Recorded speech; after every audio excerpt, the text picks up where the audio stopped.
Jadi Allah, saudaraku, membuktikan kasih-Nya. Ya. Natal atau kelahiran Yesus itu adalah ekspresi cintanya Tuhan kepada manusia.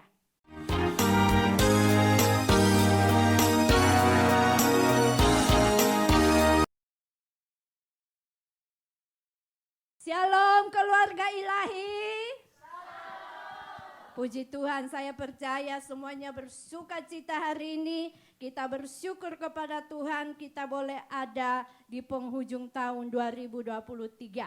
Nah, saudaraku, hari ini saya ingin berbagi apa yang Tuhan taruh di hati saya renungkan Tuhan, apa yang akan saya sampaikan minggu ini. Dan saya dapat satu rema dengan tema hadiah Natal. Boleh saya tahu ada berapa yang hadir di ruangan ini yang suka terima hadiah? Oh, yang angkat tangan tetap angkat tangan. Yang telat sudah telat, enggak apa-apa. Yang angkat tangan, malaikat lihat, Tuhan ini anak-anak-Mu yang senang diberkati. Amin. Sukacita menerima hadiah. Nah, saudaraku, ya, Natal itu, saudaraku, adalah satu momen yang penuh dengan sukacita.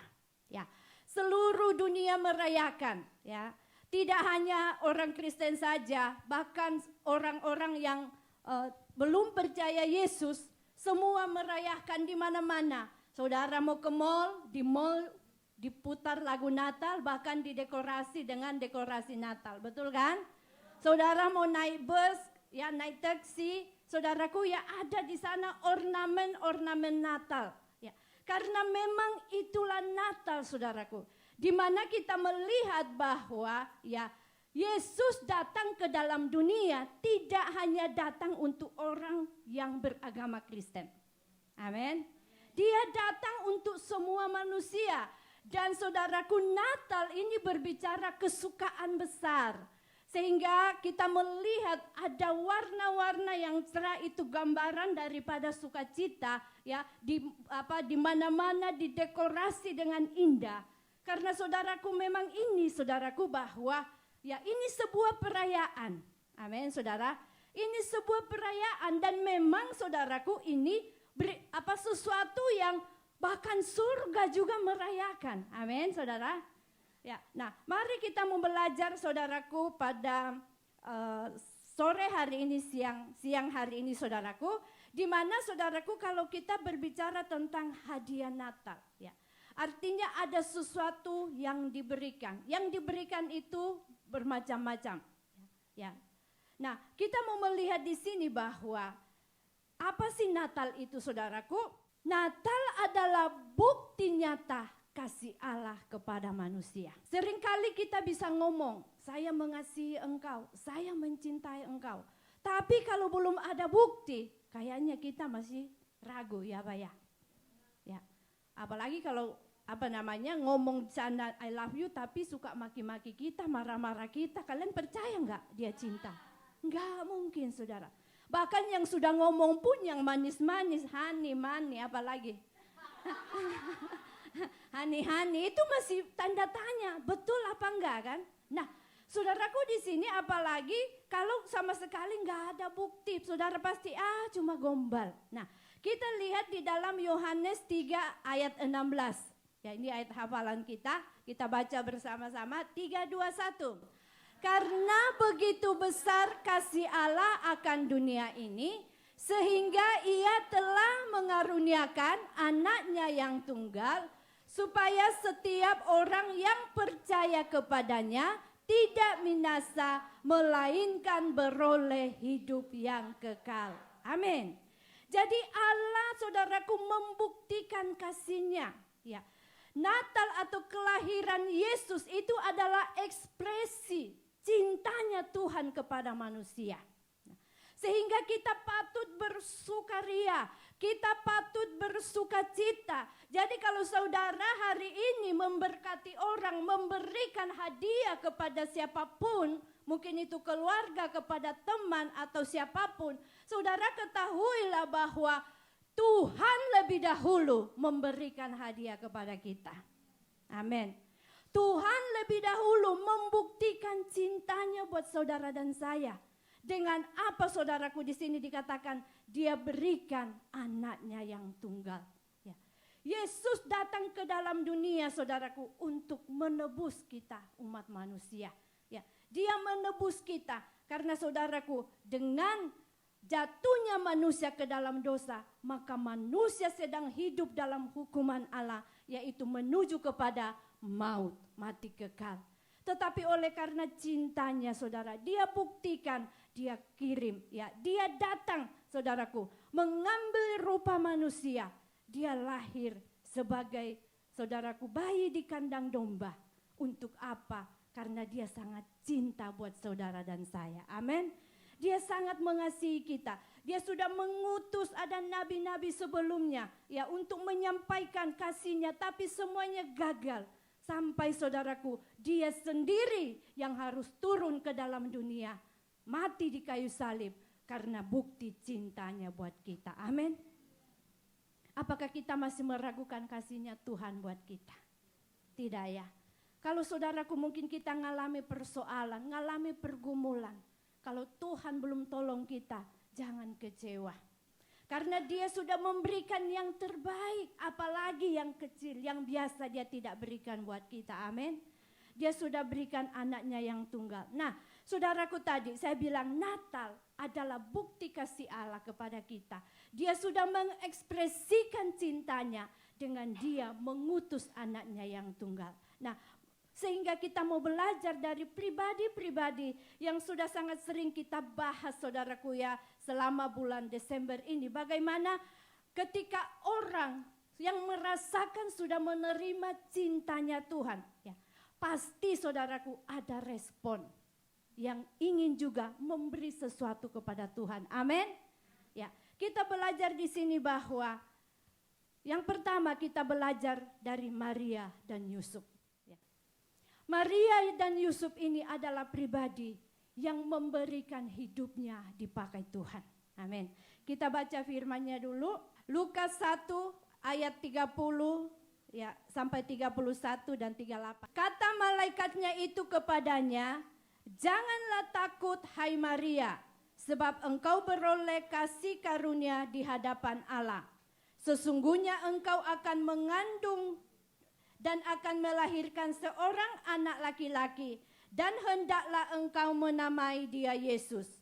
Kata Maria, sesungguhnya aku ini adalah hamba Tuhan, jadilah padaku menurut perkataanmu. Lalu malaikat itu meninggalkan dia. Jadi saudara kita mau melihat di sini bahwa Natal itu berbicara pemberian. Yang pertama Allah sudah memberikan kepada kita anaknya yang tunggal. Amin. Dan kita melihat yang kedua, orang yang ada dalam suasana Natal. Saya percaya kita semua ada di dalam suasana Natal hari-hari ini, saudara. Sehingga biar momen ini kita mau pakai untuk merenungkan, kita mau belajar bagaimana seorang Maria, saudaraku di sini, memberikan hidupnya untuk dipakai Tuhan. Amin. Dikatakan di sini Maria ini adalah seorang yang masih perawan, seorang yang belum punya suami, saudara. Ya. Tetapi ketika Roh Kudus ya turun, saudaraku, maka dia mengandung bayi Yesus. Nah, saudaraku, ini sesuatu yang tidak mudah bagi seorang yang belum menikah, tapi saudaraku dia hamil. Kita boleh melihat bagaimana keadaan, ya saya pernah ada dalam posisi ini saudara. Ini tidak mudah, apalagi Maria ini saudaraku. Tapi disinilah kita melihat bahwa Maria ini memberikan hidupnya kepada Tuhan untuk dipakai Tuhan. Hari ini di momen Natal ini, mari kita merenungkan setiap kita. Ya, kita tidak hanya pusing memikirkan ya bajunya mau bagaimana, make up-nya mau bagaimana, tapi mari kita renungkan apakah saya ini selama ini memberikan hidupku untuk dipakai Tuhan. Amin. Saudaraku, di sini berbicara ya seperti saya ngomong tadi, kalau kita memberikan hidup kita tidak berbicara bahwa kita semua harus jadi pendeta, sekolah pendeta. Jangan saudara, saya bilang jangan. Kalau kita pendeta semua, siapa yang mau dikhotbahi? Siapa yang mau jadi jemaat, saudara? Ya. Jadi tapi bagaimana daripada ketika firman itu datang kepada kita, apapun itu. Mungkin kita diingatkan untuk mengampuni. Saya tahu itu sakit. Ya. Seperti apa yang dialami oleh Maria ini tidak mudah. Tetapi ketika firman Tuhan datang kepada dia, dia berkata, jadilah padaku seperti yang engkau katakan, aku ini hambamu. Nah, oleh karena itu saudaraku, saya berharap, berdoa, kita juga merenungi, meresponi di hari-hari Natal ini. Apakah saya sudah memberikan hidupku kepada Tuhan? Ya, hidup tidak berbicara nyawa, saudaraku, tidak hanya berbicara nyawa, mati ya. Tetapi apapun yang kita inginkan, apapun yang kita rencanakan, semuanya itu sesuai dengan kehendak Tuhan. Semua yang menyenangkan Tuhan, itu tandanya bahwa saudara dan saya memberikan hidupmu kepada Tuhan. Amin. Nah saudara, yang berikutnya kita belajar dari pribadi yang kedua, yaitu Yusuf. Saudaraku, Yusuf di sini dalam Matius 1 ayat 20. Tetapi ketika ia mempertimbangkan maksud itu, malaikat Tuhan nampak kepadanya dalam mimpi dan berkata, Yusuf anak Daud, janganlah engkau takut mengambil Maria sebagai istrimu, sebab anak yang di dalam kandungannya adalah dari Roh Kudus. Sesudah bangun dari tidurnya, Yusuf berbuat seperti yang diperintahkan malaikat Tuhan itu kepadanya. Ia mengambil Maria sebagai istrinya, tetapi tidak bersetubuh dengan dia sampai ia melahirkan anaknya laki-laki, dan Yusuf menamakan dia Yesus. Pribadi yang kedua yang memberikan hidupnya dipakai Tuhan adalah Yusuf, saudara. Ya. Ketika malaikat, ya, ketika dia ditemui Tuhan dalam mimpi, saudara, dikatakan di sini dia segera meresponi firman Tuhan. Ini gambaran orang yang memberikan hidupnya kepada Tuhan. Oleh karena itu, apapun mungkin kita lewat mungkin saat teduh kita pribadi, atau kita saat ibadah, saat menara doa, ketika kita mendengar ya kerinduan Tuhan untuk saudara dan saya lakukan, mari saudara kita mau responi. Karena saya percaya bahwa kita merayakan Natal ini bukan sekedar kita berhura-hura, tetapi ini adalah momen untuk kita renungkan bahwa apakah saya selama ini sudah memberikan hidup saya untuk Tuhan. Ya, mungkin talenta kita, waktu kita, dan banyak hal yang Tuhan percayakan dalam hidup kita, saudaraku. Mari kita mau introspeksi diri kita, dan hari-hari ke depan kita mau, saudaraku, merayakan Natal, saudaraku, lebih lagi dalam hidup kita, yaitu apa? Berikan hidup kita untuk dipakai Tuhan. Amin. Jangan berikan, saya selalu ingat mami ngomong, jangan berikan hidupmu dipakai setan. Ya, seringkali ya kita dengan entengnya dipakai setan, udah kayaknya bangga dipakai setan mungkin untuk nipu orang, bangga untuk melakukan dosa, melakukan banyak hal. Saudara jangan, biarlah kita mau berikan hidup kita dipakai Tuhan. Amin.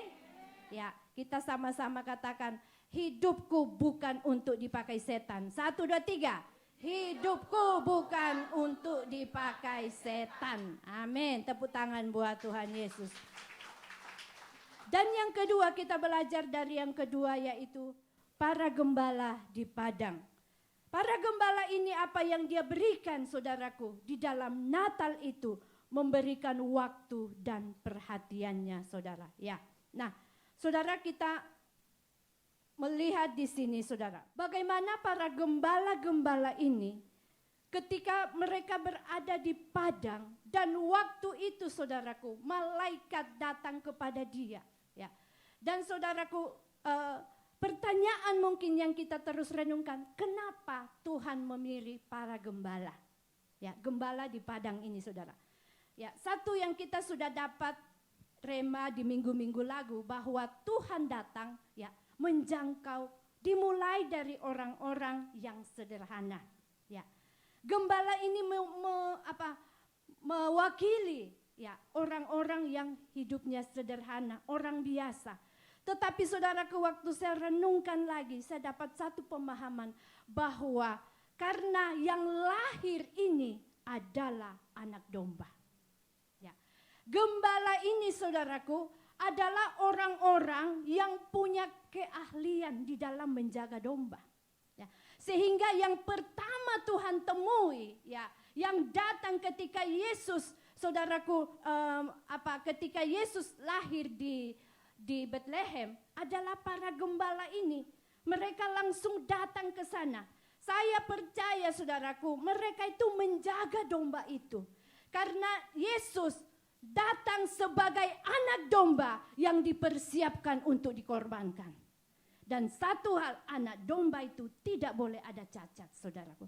Sehingga dibutuhkan orang-orang yang tahu bagaimana menjaga domba itu, ya, menjaga bayi itu, ya, saudaraku. Nah, saudaraku, yang kedua, gembala-gembala ini orang yang memberikan waktu dan perhatian mereka. Kalau Alkitab mencatat pada waktu malam mereka menjaga kawanan domba di padang. Ini gambaran orang apa, saudaraku? Yang memberikan seluruh waktunya untuk Tuhan. Memberikan perhatiannya, saudaraku, untuk Tuhan. Amin. Sehingga saudara, mari kita renungkan, ya, di hari Natal ini apa yang saudara dan saya lakukan dengan waktu yang Tuhan berikan kepadamu. Umur yang Tuhan berikan kepada kita sampai hari ini. Ya. Apakah kita sudah berikan waktu kita itu untuk Tuhan, saudara? Waktu ini apakah kita berikan untuk Tuhan? Kita mau pakai untuk mempermuliakan Tuhan. Kita mau pakai untuk terus menuai, memperhatikan jiwa-jiwa. Amin, saudara. Atau kita sibuk dengan urusan kita masing-masing. Masalahku banyak, saya nggak punya waktu untuk doa untuk mereka. Doa saya untuk keluarga saya aja nggak cukup waktu saya. Apalagi saya mau doa buat jiwa-jiwa. Di sini nggak ada kan? Nggak ada. Nah, saudaraku, kita melihat bagaimana Tuhan memakai para gembala ini. Gembala adalah orang-orang yang benar berjaga-jaga 24 jam. Artinya ini adalah orang yang komitmen dengan apapun yang Tuhan percayakan dalam hidupnya. Amin. Saya nggak tahu apa yang dipercayakan buat saudara. Apapun itu, mungkin kita diberikan waktu banyak, ya, saudaraku. Apakah waktu kita itu kita habiskan untuk hal yang sia-sia? Atau kita pakai untuk bagaimana menelpon jiwa-jiwa, mendoakan mereka, bahkan mendengar mereka punya keluhan-keluhan, saudara. Dan kita ambil waktu, mungkin kita ambil waktu untuk doa puasa buat mereka. Ini gambaran bahwa ini orang-orang yang sedang merayakan Natal. Amin. Merayakan Natal, kita memberikan waktu kita untuk Tuhan, untuk kita. Mari kita terus bagaimana memprioritaskan Tuhan di dalam waktu-waktu kita yang ada. Kita banyak membangun hubungan dengan Tuhan. Kita komitmen dengan perkumpulan-perkumpulan kita di dalam Tuhan. Misalnya kul, menara doa, ibadah raya, doa-doa kul, doa-doa rantai dan segala macam, saudara. Saya percaya bahwa orang yang merayakan Natal satu hal, kita mau lebih lagi memberikan waktu kita dan perhatian kita untuk kemuliaan nama Tuhan. Amin. Saudaraku, saya tadi baru ada pengalaman setelah kami doa peperangan, saudara. Ada satu mbak, dia dari jauh anak-anak latihan, dia lihat ke mereka. Nah, waktu itu saya lagi ngerjain sesuatu, jadi saya tidak bisa hampiri. Terus teman-teman ini masih sibuk foto-foto segala macam. Saya dekati, saya ngomong dari samping, saya bilang, ayo kalian jangan begitu. Lihat itu mbak di sana, coba didekati gimana. Ajak ke gereja, dan puji Tuhan tadi mereka lagi jalan sama-sama ke sini. Kemuliaan buat Tuhan. Jadi dari artinya apa? Dimanapun kita berada, jangan kita hanya fokus dengan kesenangan kita, diri kita. Mari mata kita mau apa? Kita mau lihat orang-orang, mungkin ada orang-orang yang butuh disapa. Ada orang-orang mungkin yang perlu kita ajak komunikasi, saudara. Ya, di jalan kita berhenti sejenak dan kita ajak ngomong. Ya puji Tuhan kalau mungkin mereka minta didoakan. Nah, inilah hal-hal yang perlu kita diingatkan hari-hari ini, bahwa inilah Natal. Amin. Natal kita mau memberikan ya waktu dan perhatian kita untuk menjangkau jiwa-jiwa. Amin. Yesus datang untuk keselamatan jiwa-jiwa. Dan saudara dan saya dipilih Tuhan untuk menjadi duta-dutanya Tuhan. Amin. Untuk kita memberitakan kabar baik, kabar sukacita kepada orang-orang yang kita temui. Amin, saudara. Puji nama Tuhan. Dan berikutnya kita belajar dari pribadi yang ketiga adalah orang Majus dari timur, saudara. Orang Majus dari timur ini gambaran apa? Orang yang memberikan kepintaran dan kekayaan mereka kepada Tuhan.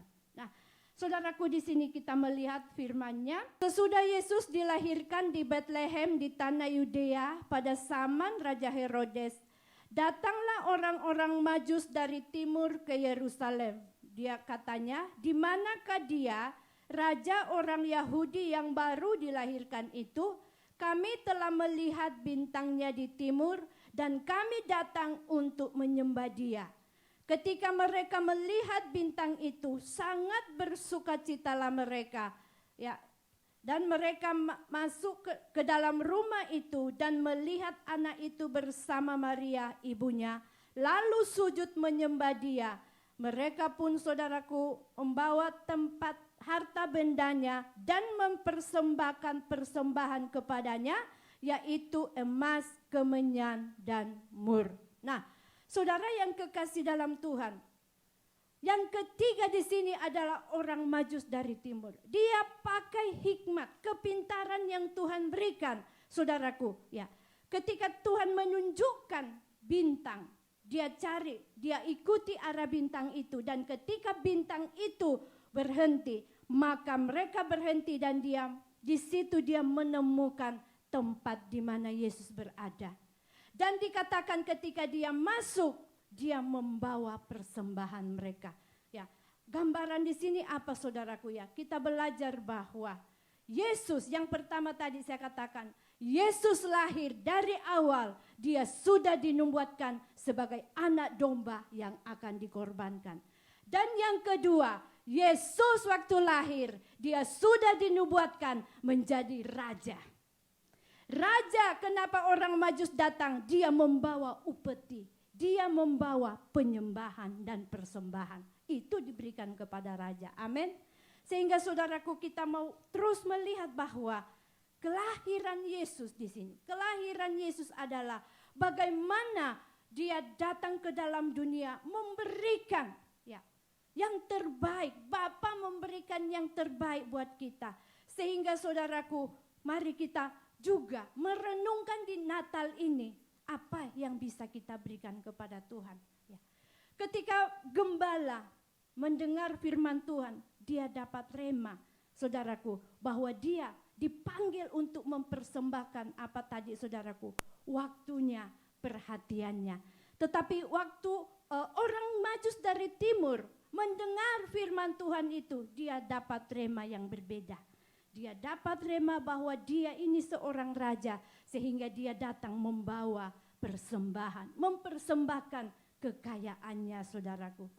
Saudara, biar juga hari-hari ini, ya, kalau kita sedang berada di momen-momen Natal ini, kita semua introspeksi diri kita. Biasanya orang di akhir tahun dia mulai mengevaluasi keberhasilan mereka di dalam setahun itu.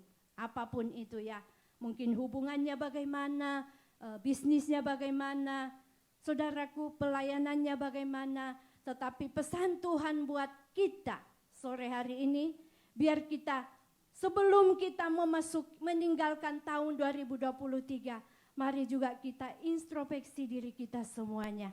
Kita berdoa kepada Tuhan, Tuhan, rema apa yang saudara tangkap di momen Natal ini?